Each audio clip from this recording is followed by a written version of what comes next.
Wanted to play a clip of Mumia Abu-Jamal on death row in, well, the state you're leaving, Pennsylvania. Exactly. His case was just in court. This is Mumia Abu-Jamal, who speaks frequently about the importance of hip-hop, a prison radio commentary from Mumia Abu-Jamal last year. Hip-hop all over the world. When the term hip-hop is mentioned, it often evokes images of jewel-encrusted rappers, their mouths blazing with glitter and gold, bumping and grinding to a heavy bass beat. That's part of it, but it's a small part. Through the power of the U.S. media and the international forces which fuel radio, hip-hop is now a world music with borders that can no longer be marked. To most of us, it's a black American thing and perhaps a Puerto Rican thing, with roots in the gritty South Bronx. Those days may reflect the birth of that art form, expressed in rap, in dance, and in street art styles. But hip-hop echoes abroad today, with adherents and fans as far afield as Hawaii, the Middle East, Nigeria, India, Germany, France, Cuba, Samoa, South Africa, Tanzania, and beyond. It is almost dizzying when one considers the various forms hip-hop and rap takes when it crosses the seas. In many places, even though it began with perhaps rather poor imitations of African-American rappers, they inevitably adapt their own forms, heavily influenced, yes, by African-American rap, but quickly and cleverly becoming something that reflects the recurrent power of the indigenous. In Hilo, Hawaii, the group Sudden Rush has indigenized hip-hop by using the Hawaiian language in their work, and also openly opposing the U.S. annexation of the island and the imprisonment and dethronement of the Hawaiian royal house. One of their biggest hits was entitled Kule, Hawaiian for resist or stand up. They speak about Uncle Sam's grand larceny in stealing Hawaii from the native people there.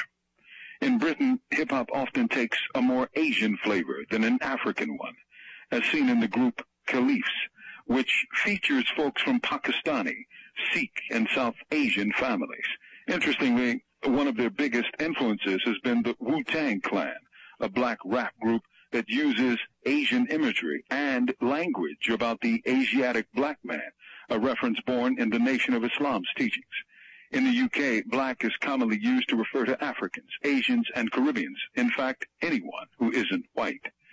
With a group like the Caliphs, a line from one of Wu-Tang's biggest hits, Protect Your Neck, from the album Enter the 36th Chamber, has an interesting meaning when they rap that they want to terrorize the jam like troops from Pakistan.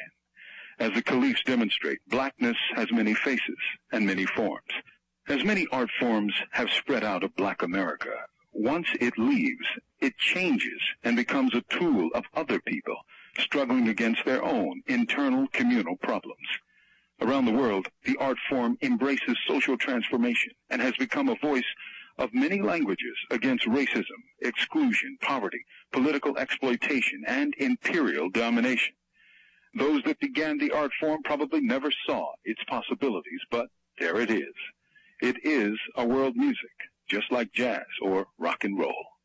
From death row, this is Mumia Abu-Jamal.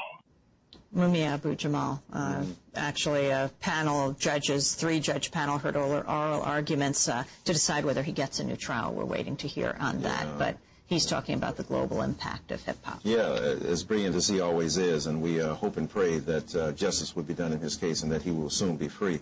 There's no question that he is absolutely right about the global impact of hip-hop and the way in which an art form that was indigenous to black people in the South Bronx could travel the world over. I mean, think about it. The partition that came down in the late 80s in Poland, you know, they're playing F the Police in the 90s. You know, F the Police, you know, they've never been to Compton, and yet that music traveled so far. The speaking out against the repressive state through police brutality now becomes a universal symbol of arguing in defense of dissent against a state that would repress that. So hip-hop has a global influence that actually needs to be acknowledged. Bill Cosby, you wrote the book, Is Bill Cosby Right, or has the black middle class lost its mind? He's just turned 70. We're hearing a lot more from him now. Yeah, we're still hearing a lot more from Bill Cosby. And look, God bless Mr. Cosby's heart. He obviously has the right to say what he says. The reason I wrote that book is to argue against the demonization of poor people. My Bible tells me that to whom much is given, much is required. And if you're going to start beating up on black people who have failed, you can't start with the poor. They have been failed. Now, of course, they have flaws like anybody else, but it's the black bourgeoisie, it's the upper middle class, it's the rich black people who have sold their consciences at the price of silence in the face of denial of opportunity for their lesser well-off brothers and sisters, and yet they would take the media spotlight that is hugely focused upon them to beat up on vulnerable black people. There is nothing brave about demonizing poor black women. And if you talk about hip-hop's demonization of black women, listen to Bill Cosby's speech and tell me you can tell the difference.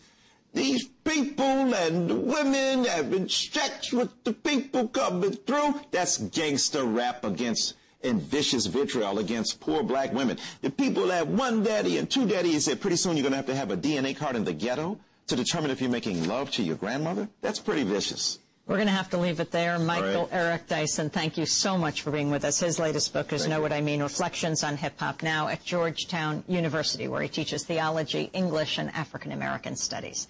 That does it for our broadcast today. If you'd like to get a copy of today's show, go to our website, democracynow.org. Democracy Now! Produced by Mike Berkshire, Hoda Gudus, John Hamilton, Elizabeth Kress, Aaron Matei, Angelique Comet, Jeffrey Hagerman, Steve Martinez, Nicole Salazar, Mike DeFlippo, Miguel Noguera, our engineers. Special thanks to Becca Staley, Matt O'Neill, Hugh Gran, Rebecca Silver, John Randolph, Jose Miranda, Jillian O'Connor, Tori Townsend, Samantha Chambly, Carrie Mache. Democracynow.org is our website. I'm Amy Goodman. Thanks so much for joining us.